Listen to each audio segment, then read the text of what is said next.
passer aujourd'hui. J'ai déjà raconté plusieurs fois. Encore la série de miracles. News Géoula.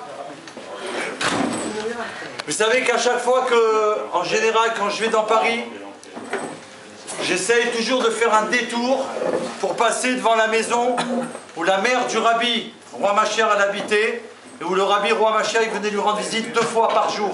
3 fois par jour, pardon. C'est rue Dieu numéro 10. Mais ça suffit, donne-nous un petit peu là.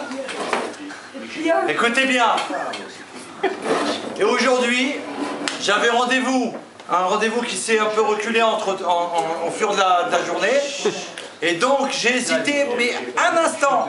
Je me suis dit non, déjà j'ai reculé le rendez-vous, je risque d'être en retard. Et après je me suis dit, ça va pas ou quoi? Qu'est-ce qui se passe? Et donc j'ai fait le détour, bien sûr avec plaisir. Et je suis arrivé devant la rue Dieu. Avec le scooter. Je m'approche comme d'habitude, je m'arrête. Et je me concentre, je demande à Hachem une bracha, je dis par le mérite que le rabbi, il venait rendre, c'est la maison du rabbi, rue Dieu.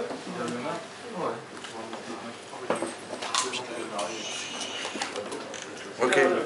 Il y a toujours, comme d'habitude, des spots Géoula. La semaine dernière, c'était avec Chantilly et tout. Cette année, c'est avec Kokara et de Géoula. Et là, je m'arrête et je vois quelqu'un qui est collé au mur comme ça. Je vois quelqu'un qui est collé sur le mur. De l'immeuble. Bon, je le regarde comme ça. Je lève la tête pour voir le 10 et les 2 fenêtres que maintenant je connais puisqu'on a eu le mérite. Dieu nous a accordé cette grande bracha. Cadeau. Un cadeau d'Hachem où on a pu aller il y a 3 semaines, environ, je ne sais plus, en 1 mois, à peu près. À peu près. Ouais. Dans la maison du rabbi, on a fait un Fabringen là-bas. Il s'est passé un miracle qu'on a raconté. Et spécial, on a fait un Fabringen. Les gens qui habitent là-bas sont des juifs, c'est de Kohanim. Et grâce à un ami, ça fait 3 ans qu'on essaye d'aller là-bas. Et Baruch Hashem, c'est tombé cette année. C'était incroyable. Et ça correspondait, je l'avais déjà dit, mais bon, comme là on est filmé pour le monde, quoi, il faut dire la vérité. C'est que c'était incroyable. C'est que le jour où on a été là-bas, moi j'avais marqué, lors de mon premier voyage, chez le rabbi, j'avais marqué dans un endroit, donc sur le calendrier, j'avais marqué la date pour me rappeler tous les ans. Parce que c'est la première Yechidout chez le rabbi, c'est très important. Le rabbi dit de la fêter, de se rappeler ce qu'on a été là-bas, ce qu'il nous a dit le rabbi, si on se rappelle, etc. etc. Donc d'en faire un jour anniversaire. Donc j'avais marqué les jours que je suis parti. Et le jour où je suis passé devant le rabbi en Yechidout, c'était donc le dimanche. Et ça correspondait au soir où j'étais dans la maison du rabbi. Je ne sais plus combien d'années après, 23 ans je crois. Un truc incroyable. Le même, oui, je les ai racontés là-bas. Plus que 23 ans. 23, 24 ans, je me rappelle plus. En date hébraïque, c'était la même. Non, en C'est hébraïque. plus, c'est au moins 26 ans. Non, bon, peu importe, les années, ça fait longtemps, mais c'était le même jour que j'ai écrit tout avec le rabbi. Il avait 5 ans quand il a Donc c'est gigantesque. Maintenant, j'arrive devant la maison du rabbi, je vois quelqu'un contre le mur comme ça. Bon, je fais pas attention sur le coup, je vois quelqu'un et je lève la tête. Je commence à me concentrer, mais j'arrive pas. Et il y a ce gars-là que je le regarde. Et à un moment, il baisse la tête, il a un portable. Donc en fait, il était comme ça, il avait qu'un portable. Et là, il baisse la tête comme ça. Et je crois voir une kippa sur sa tête. Donc ça m'a... Je me rapproche comme ça, après, je fais comme ça, je fais Taïoudi. Parce que je voyais qu'il était discret, quoi. Je sais pas pourquoi je lui parle en hébreu maintenant. Alors le mec, je vois, il fait ça. Il fait comme ça. Donc il me regarde, je vois que c'est un juif, je vois maintenant, je vois la kippa. Et qu'est-ce que je vois? Il ne peut pas parler. Il est en train de faire minra dans la rue, là, sur le mur. Et moi, je fais quoi? J'attends. J'attends, et lui, il est intrigué. Je le sens que je l'ai dérangé, non, pardon, pendant sa prière, parce que là, je bougeais plus, tu vois. Il finit, il se retourne comme ça, et donc il a fini que la Hamida, et puis il me regarde, tu vois. Et moi, je lui dis, attends, tu pries ici, parce que tu sais, tu es au courant? Il dit, de quoi? Je dis, comment tu es pas au courant? Mais tu vas devenir fou.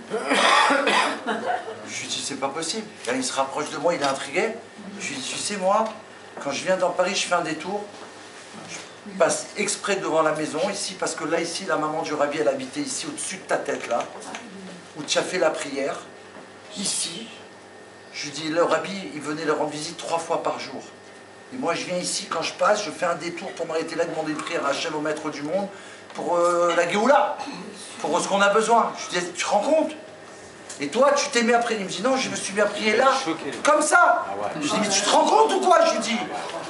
Il m'a dit, attends, David, je suis resté KO. Et en plus, sur le mur, il y avait des... C'est des feutres là. Et tu sais, je lui dis, regarde, il y a des tags en plus, là, juste là. Et je me suis dit, ça se trouve, c'est quelqu'un qui a mis des, tu vois, un siman. Parce que ça m'a fait penser à Hebron. Tu sais où il y a le tag de... Pour Yitzhak. Une Smart noire qui gêne. Pour Yitzhak. L'ancienne Smart noire. C'est pas là, c'est bon. C'est le voisin en haut. En haut, C'est un spot. donc je lui dis, chez Yitzhak Avinu, comme on n'a pas le droit d'aller rendre visite à Yitzhak, parce que pour l'instant, comme ça, Dieu il veut, d'accord? Il n'y a que 3 jours par an, qu'on a le droit d'aller au caveau d'Yitzhak. Et donc les juifs rusés, bon, Rachem qu'on est, ils savent où c'est Yitzhak, donc ils ont mis un siman sur le mur.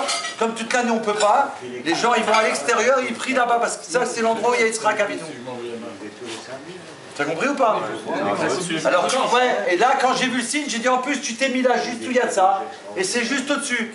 Il m'a dit non, j'avais entendu, il y a quelqu'un qui m'a dit, mais moi je savais pas, je savais même pas que c'était vrai. Tu te rends compte ou quoi? Il était choqué. J'ai dit, il y a rien, mon frère, c'est pour la Géoula, et je l'ai laissé comme ça. Donc, dans tout ça, c'était pour vous dire que je vais avoir besoin d'une caméra spéciale pour mettre sur mon casque parce qu'il se passe des choses tous les jours avec moi. Et comme lui, il ne me suit pas tout le temps parce qu'il ne peut pas. Dan non plus parce qu'il est occupé. Les autres non plus, donc je vais me débrouiller tout seul. Sur mon casque, je vais mettre une caméra. Et on va se débrouiller. Une qui tourne si vous pouvez. Je veux une tour qui se passe. Il y a des mzouzotes qui réapparaissent. Il y a des mzouzotes qui réapparaissent. Des mzouzotes qui réapparaissent.